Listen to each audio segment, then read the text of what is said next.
Cumprimento a igreja na santa e gloriosa paz do Senhor Jesus Cristo, amém?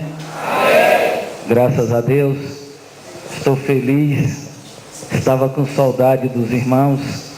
Vou confessar, eu sempre falei com minha esposa, ela é testemunha do que eu estou dizendo aqui, e a gente sempre comentava, vamos ligar para o pastor Roger, vamos ver, vamos agendar um dia para a gente ir lá, dar um abraço na igreja. Eu louvo a Deus pela vida de cada um. Eu não vou citar nomes aqui porque eu sou uma bênção para gravar nomes, mas eu louvo a Deus pela vida de todos que tem nos abraçado, que tem nos ajudado. Pastor Eduardo, Deus abençoe, sua esposa Priscila, né? Deus abençoe abundantemente. E meu amado pastor Roger, sem palavras para falar ao Senhor, o Senhor sabe que mora no meu coração e não paga aluguel. É um homem que eu aprendi a amar. Graças a Deus, ama você e a sua família, que Deus continue lhe abençoando cada vez mais, que o Espírito Santo de Deus continue renovando o seu espírito, tocando na sua vida todos os dias que você estiver falando, orando e precisando dele. Que o Senhor Deus renove o azeite sobre a tua vida, pois ele te chamou como um vaso. Tu és vaso escolhido do Senhor. Tu foi chamada na Gaçuí de Canto e Manébia para ser pastor de ovelhas. Deus te chamou para pastorear. Então, meu amado, carregue a tua cruz. Glorifica o Senhor todos os dias da tua vida, pois o melhor de Deus ainda está para vir sobre a tua vida. Aleluia. Aplauda o Senhor dos Senhores. Bem forte, porque Jesus está aqui nesse lugar. Se for para Jesus, pode ser o melhor. Você pode dar o melhor para Ele. Você pode glorificar, você pode adorar, você pode exaltar, você pode engrandecer, porque Jesus está aqui nesta noite. Jesus está nesse lugar. Então exalta o nome dEle. Dê a sua oferta. Oferta ao Senhor com o teu louvor, com a tua adoração. Exalta o Senhor. Oferta nessa noite o melhor de Deus. Aleluia. Oh! Jesus está aqui nesse lugar. Sabe por que Jesus está aqui? Não, eu vou te dizer, porque você está aqui, porque Ele disse que nós somos templo, morada do Espírito Santo, casa dele, e Ele disse, onde tivesse 2 ou 3 pessoas reunidas no seu nome, Ele estaria. Então, se você está aqui presente, Jesus Cristo também está presente. Se você crê desse jeito, louva ao Senhor e abra a sua Bíblia no livro de Apocalipse. Uai, ixi, por quê, irmãos? Eu não entendi o ixi. Apocalipse é tão bom, fala tanto com a gente. Apocalipse, capítulo de número 2, a partir do versículo de número 1. Amém? Apocalipse é o último livro da Bíblia. Só é você ir lá no finalzinho voltar um pouquinho que você vai achar o capítulo 2. Glórias a Deus. Diz assim a palavra do Senhor. Louvo a Deus pela minha família, que tem me acompanhado em todos os lugares onde eu vou. Pela minha filha Sara, que apresentou aqui, a Raquel, né, uma menina que a gente tem andado sempre também, sempre que pode tem carregado. E Deus tem feito maravilhas na vida dessas crianças. Temos um departamento lá na igreja, onde essas crianças são bastante usadas, e eu louvo a Deus por isso. É maravilhoso fazer a obra de Deus desde pequeno. Ensina o teu filho no caminho que deves andar, e quando crescer não desviará dele. Então ensina o seu filho a louvar a Deus desde pequeno. Apocalipse 2, versículo 1, que diz assim: estas coisas são as palavras daquele que tem as 7 estrelas em sua mão direita e anda entre os 7 candelabros de ouro. Conheça as suas obras, o seu trabalho árduo e a sua perseverança. Sei que você não pode tolerar homens maus, que pôs à prova os que dizem ser profetas, mas não são, e descobriu que eles eram impostores. Você tem perseverado e suportado sofrimentos por causa de meu nome, e não tem desfalecido. Contra você, porém, tenho isto: você abandonou o seu primeiro amor. Lembre-se de onde caiu, arrependa-se e pratique as obras que praticava no princípio. Se não se arrepender, virei a você e tirarei o seu candelabro do lugar dele.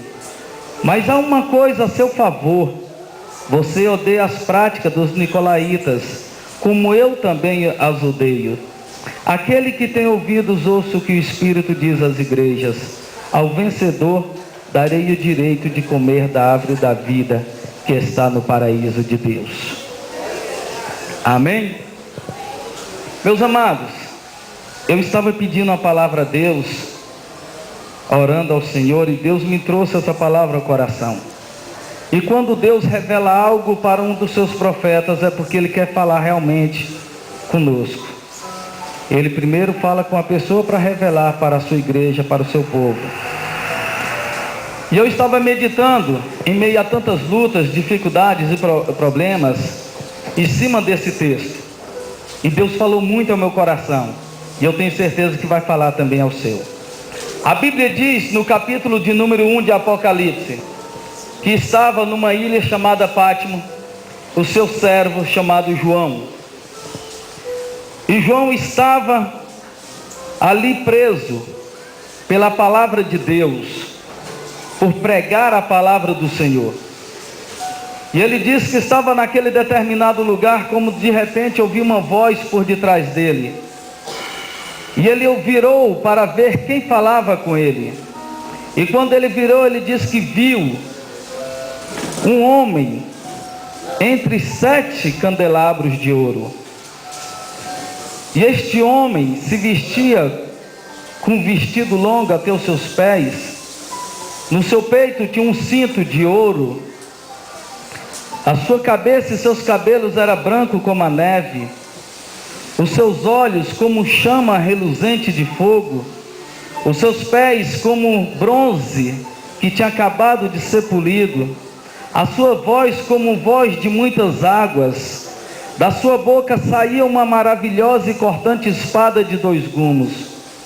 E João diz que ao ver aquela cena, que ao ver aquele homem, caiu de joelho aos seus pés como se estivesse morto. E Jesus fala para João escrever cartas, escrever livros e enviar a 7 igrejas. E a primeira dela é Éfeso, que nós acabamos de ler. Depois vem Esmirna, Pérgamo, Tiatira, Sardes, Filadélfia e Laodiceia. E ele escrevendo essa carta de Éfeso, Deus começa a falar sobre o conhecer das obras.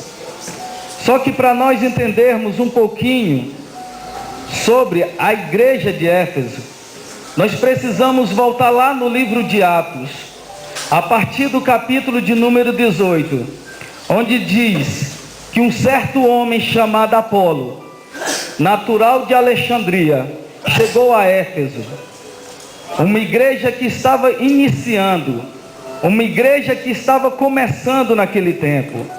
Apolo era um homem culto, um homem que falava bonito, um homem eloquente, um homem de conhecimento tremendo das palavras de Deus, das escrituras sagradas do Senhor. E Apolo chega em Éfeso e vai direto para as sinagogas, para os templos, pregar a palavra de Deus. E ele pregava, mas pregava muito. Só que faltava algo na vida de Apolo. Apolo não conhecia o Espírito Santo de Deus.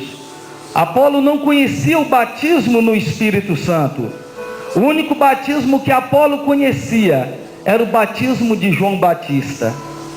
Mas naquela mesma cidade existiam 2 homens, chamados Priscila e Áquila. Vai, irmão, Priscila é homem? É. Priscila é nome de homem. Naquela época, os irmãos estão admirados, mas glória a Deus. É Bíblia, irmão. Está na Bíblia. E eu não posso fugir da realidade. Então, Priscila e Áquila, esses 2 homens, tomaram Apolo para lhe ensinar quem era o Espírito Santo de Deus. Então Apolo, Você tem tido intimidade com o Espírito Santo de Deus? Ou você conhece somente um batismo? Qual batismo que nós temos conhecido? Em que Deus nós temos realmente crido? Mas a palavra continua dizendo no verso de número 6 do capítulo 19 de Atos dos Apóstolos. Diz que Paulo chegou perante aqueles homens, impondo-lhe as mãos, eles começaram a receber o Espírito Santo de Deus. Eles começaram a ser batizados no Espírito Santo de Deus. E aquela igreja, que até então não conhecia Deus, começou a ter esse conhecimento. E eram apenas 12 homens naquela igreja de Éfeso. Mas a igreja foi crescendo. Éfeso foi uma igreja maravilhosa. Foi uma igreja que trabalhava, que evangelizava, que pregava, que falava do amor de Cristo. Éfeso foi uma igreja avivada no Espírito Santo de Deus. Quando teve o conhecimento, quando foram cheios do Espírito Santo, Éfeso foi uma grande igreja. Só que o tempo passa, as lutas vêm, as pelejas vêm, as dificuldades vêm. E não foi diferente naquele tempo. A igreja de Éfeso passou por uma grande tribulação, por uma grande luta. E eles começaram a olhar para as lutas e começaram a deixar o Espírito Santo de Deus. Começou a deixar de lado o Senhor Jesus Cristo. Então, em Apocalipse, quando João tem essa visão de Jesus, e Jesus lhe deu uma ordem para ele escrever cartas, enviar a essas igrejas, a primeira dela foi Éfeso, porque era uma igreja que buscava o Espírito Santo de Deus.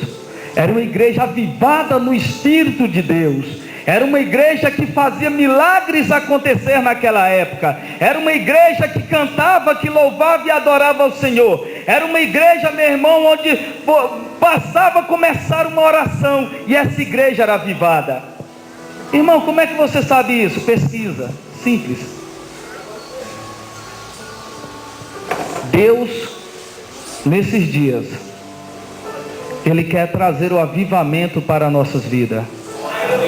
Deus, nesses últimos dias, quer trazer um renovo para os nossos corações. Deus, nesses últimos dias, quer derramar um azeite novo sobre as nossas vidas, sobre as nossas cabeças. Deus, nesses últimos dias, quer trazer um espírito de ousadia sobre a tua vida e a minha vida, para pregar o Evangelho, para falar do seu amor, para curar o enfermo, para libertar os que estão em cativo. Mas Deus, Ele vem com a pergunta. Aliás, Ele vem dizendo-lhe: eu conheço as suas obras, eu conheço o seu trabalho, que é árduo, mas também conheço a sua perseverança. Deus, Ele nos conhece. Como foi falado aqui na ministração do louvor, antes de sermos gerados, o Senhor já nos conhecia. Antes de sermos formados no ventre de nossa mãe, o Senhor já sabia que hoje você estaria aqui louvando e adorando o seu nome. Antes de você ser formado, o Senhor já tinha um propósito para a sua vida. E a Bíblia continua dizendo, Jesus continua falando: sei que não pode tolerar homens maus, que pôs à prova os seus apóstolos, aqueles que falavam que era crente, aqueles que falavam que era servo e não era. O Senhor Jesus, Ele continua dizendo para mim e para você nessa noite, que nós temos perseverado e suportado os sofrimentos por causa do nome dEle, que não temos desfalecido por causa do nome dEle. Se eu perguntar aqui quantas pessoas estão passando por provas, quantas pessoas estão passando por luta, eu tenho certeza que 99% da igreja vai levantar a mão. Quantas pessoas têm recebido a acusação, a afronta do inimigo? Todos vão dizer: eu estou passando, eu tenho sofrido.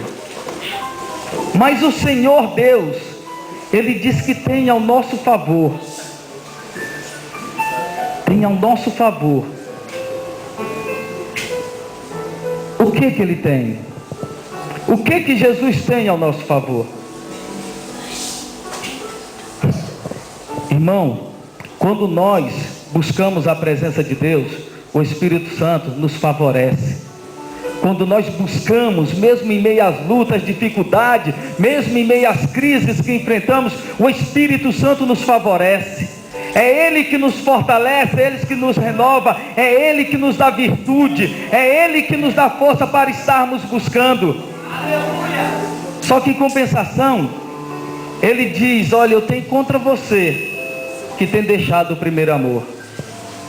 Quantos têm abandonado a Cristo por causa das lutas? Quantos têm abandonado a Cristo por causa das dificuldades? Quantos têm deixado de lado a Cristo por causa desse mundo, por causa das maravilhas que o mundo nos oferece? Quantos têm deixado de adorar ao Senhor porque têm passado por um sofrimento na vida? Quantos têm abandonado ao Senhor por isso ou por aquilo? Quantos têm abandonado ao Senhor porque o Senhor ainda não abriu uma porta de emprego? Quantos têm abandonado ao Senhor porque o Senhor não trouxe um namorado ou um marido? Quantos têm abandonado ao Senhor porque Deus não fez a sua vontade ainda? Deixa eu te dizer uma coisa: a vontade não tem que prevalecer, não é a sua. A vontade que tem que prevalecer é a vontade de Deus, porque é Ele que manda em nossas vidas, não é nós. A partir do momento que nós confessamos ao Senhor como Salvador, nós não somos mais dono do nosso nariz, mas sim, o Senhor Jesus é que toma de conta da nossa vida. Aleluia! Oh! Isso Jesus tem contra mim e contra você, que deixaste o primeiro amor, que abandonaste as primeiras obras, que deixou de lado a adoração, o louvor, o cântico. Deus tem muito para nossas vidas, Deus quer fazer muito por nós, mas muitas das vezes Deus fica impedido, porque nós não deixamos Ele trabalhar. Muitas das vezes nós, com o nosso jeito de ser, não, Deus, está bom do jeito que está. E deixa eu te dizer uma verdade: infelizmente as igrejas de Deus, as igrejas de Cristo Jesus nessa terra, está cheio de zumbis, de pessoas que se diz crente, estando dentro das igrejas, estão desviadas do caminho de Deus. Vem para a igreja, canta, pula, glorifica, dança, louva, canta, ministra, mas estão longe dos caminhos de Deus. Isso é a primeira obra, é voltar a primeiras obras. Quantas pessoas estão desfalecidas dentro da casa de Deus? Quantas pessoas estão, aleluia, à frente da obra do Senhor, estão desanimadas, quando chega em casa é murmuração o tempo todo. Deus me trouxe aqui nessa noite para dizer: volte ao primeiro amor. Volta ao primeiro amor. Lembra-te de onde caiu. Ei, para cair não é preciso você se deitar com alguém, não é preciso você cheirar, você fumar, você beber. A palavra que cair quer dizer que nós estamos dentro da igreja e mesmo assim estamos caídos, desfalecidos, desviados do caminho de Deus. O Senhor Jesus tem contra nós que deixamos o primeiro amor, que abandonamos o primeiro amor. E Ele diz: lembra de onde caiu, arrependa-te e volta ao primeiro amor. Arrependa-te e volta a fazer as primeiras obras. Fazer as primeiras obras, meu irmão, não é estar aqui na igreja indo para as células, ou está aqui na igreja pregando, ou está limpando a igreja. Não, as primeiras obras que Jesus está falando é a adoração, a essência da adoração.